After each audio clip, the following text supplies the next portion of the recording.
O que leva os adultos a acharem absurdo ensinar educação sexual na infância ou na juventude? Que mal que pode haver em orientações básicas sobre isso? Quais os benefícios da educação sexual na infância e na adolescência? O que você acha que os jovens, as crianças, precisam de compreender sobre sexo e sexualidade? No vídeo de hoje eu quero te dar 7 porquês toda criança, todo jovem precisa de educação sexual. Fala, coroa! Seja muito bem-vinda aqui no meu canal. Bora papear comigo? Outro dia, gente, eu vi um vídeo que me impressionou. Eu, particularmente, não gosto desse tipo de vídeo. Mas era uma mãe, ela era tipo assim, mulherão, né? Um short curtinho, justinho, aquela camisetinha, dançando aquelas danças, né? Que a mulher rebola, agacha e o cara atrás se esfrega nela por trás e rebola também. Só que nesse caso, não era um homem adulto, era uma criança. E vou te dizer, ó, no máximo 5 anos. Olha, eu sou sexóloga, eu falo sobre sexo, sobre sexualidade, eu não tenho problema nenhum com isso. Eu me considero muito cabeça aberta, mas tem certas coisas que eu realmente reprovo, não gosto e acho totalmente desnecessário. E uma delas é essa cena, foi esse vídeo que eu vi. E eu quero tomar esse exemplo para dar continuidade a essas reflexões que eu vou fazer aqui ao longo desse vídeo para explicar esses 7 porquês a educação sexual é fundamental na vida das crianças e dos adolescentes. Mas antes, compartilhe esse vídeo com o máximo de pessoas que você puder, porque ele realmente é sim de utilidade pública. E continua aqui comigo, tá? Porque o último porquê é o mais importante. E o primeiro porquê é o seguinte, ó: sexo é um comportamento bom e benéfico, desde que seja consensual e não fira o outro em hipótese alguma. Eu fico imaginando a percepção dessa criança crescendo com esse tipo de imagem, com esse tipo de informação a respeito de sexualidade, a respeito de mulher, do que é ser mulher, do que é ser homem, que tipo de homem esse menino vai ser. Ai, Cristina, mas é tão bonitinho. Ah, é uma gracinha. Só que a gente tem certas coisas que a gente precisa de pensar no depois, porque a criança está em processo de construção da autoimagem e da imagem que ela faz das outras pessoas. E esse vídeo mostra a mãe do menino fazendo isso com ele, quer dizer, o filho esfregando o pênis dele na bunda da mãe. A verdade é essa. A gente vive hoje um extremismo absurdo em que, por um lado, é uma expressão de sexualidade altamente solta, sem limites, e do outro lado, uma ideia de que sexo e sexualidade tem que ser totalmente repreendida, oprimida, porque é feia, é pecaminosa. Aonde que está o caminho do meio? O segundo porquê é importantíssimo que a gente ensine valores cruciais e que giram em torno da sexualidade, do sexo, do relacionamento. Valores tipo respeito, reciprocidade, família, prazer, amor. Quais os valores de conduta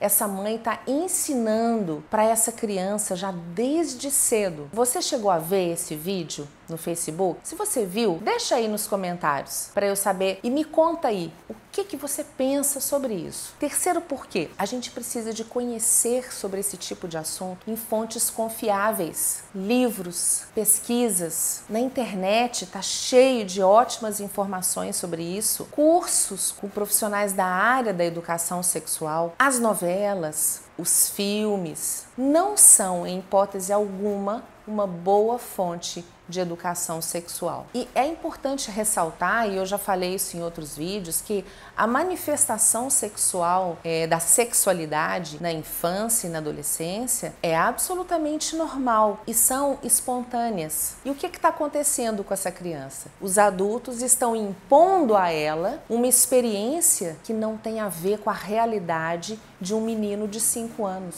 Um menino de 5 anos pode dançar? É claro, não tem nada mais lindinho do que uma criança dançar. Mas não esse tipo de dança dessa forma, cheio de adultos achando lindo e maravilhoso. Ela só está reproduzindo um comportamento que ela vê entre adultos, porque ela mesma não está pensando em sexo. Acontece que ela vai crescer com essa imagem, principalmente se ela passar por essas situações várias vezes ao longo da infância e da juventude dela. Quarto porquê? É muito importante que a gente oriente os nossos filhos a não buscar o sexo muito cedo. Só que muitas vezes a gente não fala exatamente isso. E existem pesquisas que mostram pra gente que quanto mais informação, quanto mais conhecimento, quanto mais educação as crianças e os jovens têm acesso à educação sexual, mais eles se sentem capazes e fortalecidos escolher o melhor momento para experimentar a vida sexual.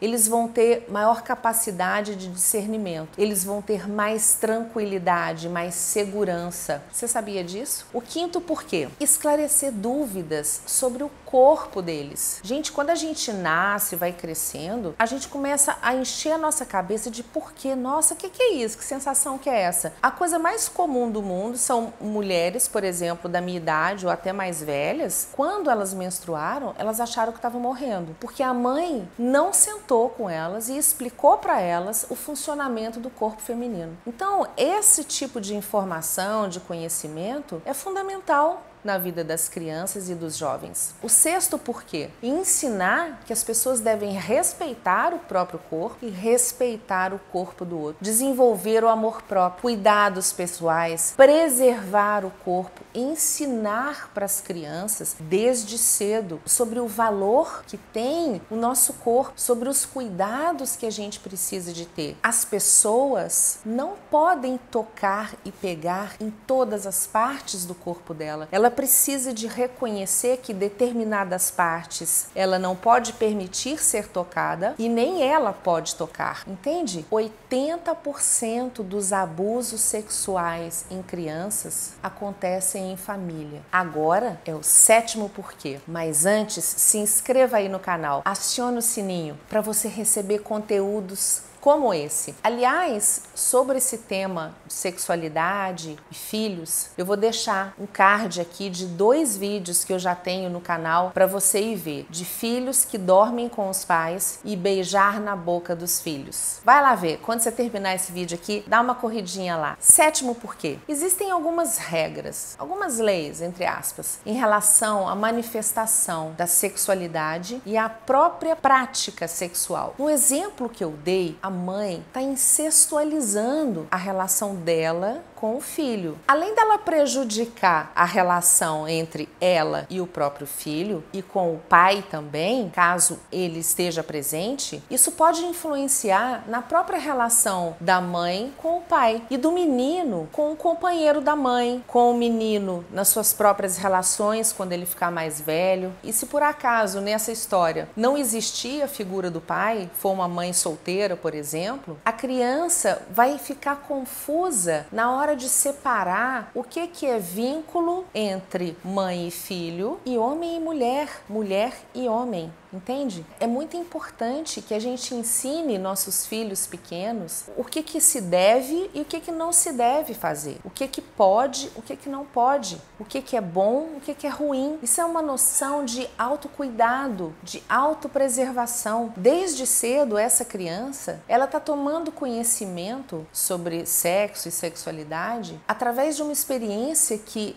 a meu ver, é altamente degradante, não só da figura feminina, como até da sexualidade como um todo. O que ele vai pensar sobre mulher no futuro? Que mulher é fácil? Que mulher a gente come? E eu acho que são essas pequenas vivências engraçadinhas, 1, 2, 3, 4 vezes, que geram uma descontração aparente, pode acabar representando todo um modo de conduta, de comportamento no futuro desse menino em relação à própria vida, à própria sexualidade e os seus nos relacionamentos. E eu fico triste, sabe? Ao invés da gente estar construindo uma imagem generosa, amorosa, positiva com relação a sexo e sexualidade, a gente continua mantendo um sexo numa posição de feiura, de sujeira, de algo degradante, como se sexualidade, sexo não fosse uma coisa também muito particular,